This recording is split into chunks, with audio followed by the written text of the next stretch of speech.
Diving into ZX Spectrum emulation and got a snap file from a Mirage Microdrive? This is a snapshot format used by classic Spectrum emulators. I'm Evan Brooks, Certified Support Engineer, and I'll explain how to load the ZX Spectrum Mirage Microdrive snapshot files. The simplest approach is coming. We will talk about a powerful third-party SNAP file inspection utility that extends its support to hundreds of different file types. SNAP files are snapshot files used by ZX Spectrum emulators specifically for the Mirage Microdrive interface storing complete machine states. They capture memory contents, CPU registers, and microdrive configuration, enabling instant loading and saving of running programs in Spectrum emulation environments.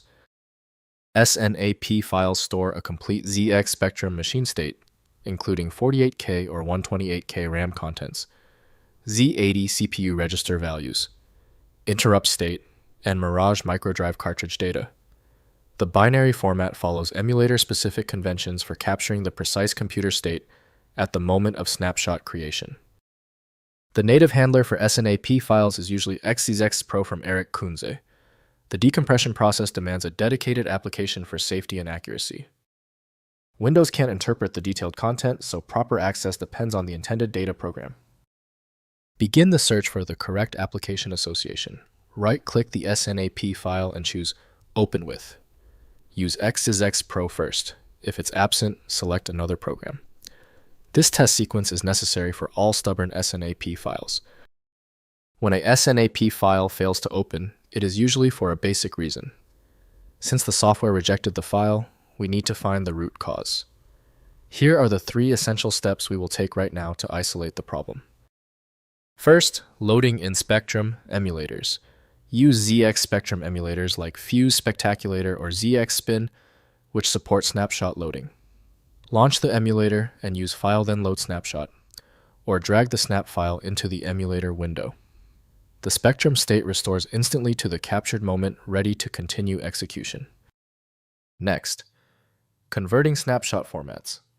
Use snapshot conversion utilities to translate snap files into more common formats, like Z80 or SNA used by modern Spectrum emulators. Tools like SnapConv or built-in emulator. Export functions enable format conversion, ensuring broader compatibility across the Spectrum emulation ecosystem.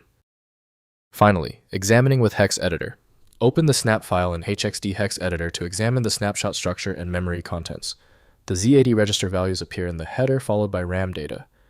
This is useful for debugging Spectrum software or understanding the machine state at snapshot creation. If compatibility checks failed, it is likely because the file extension name is shared by different developers for unrelated formats, causing your PC to use the wrong reading language. You may find success with a solution built on independent file logic that aims to read the file header at the byte level to identify the format, regardless of its current label.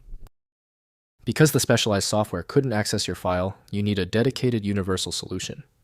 FileMagick is the one I always recommend. Visit filemagick.com for details. Tell me the status of your file in the comments. Hit the subscription button if you want faster solutions in the future.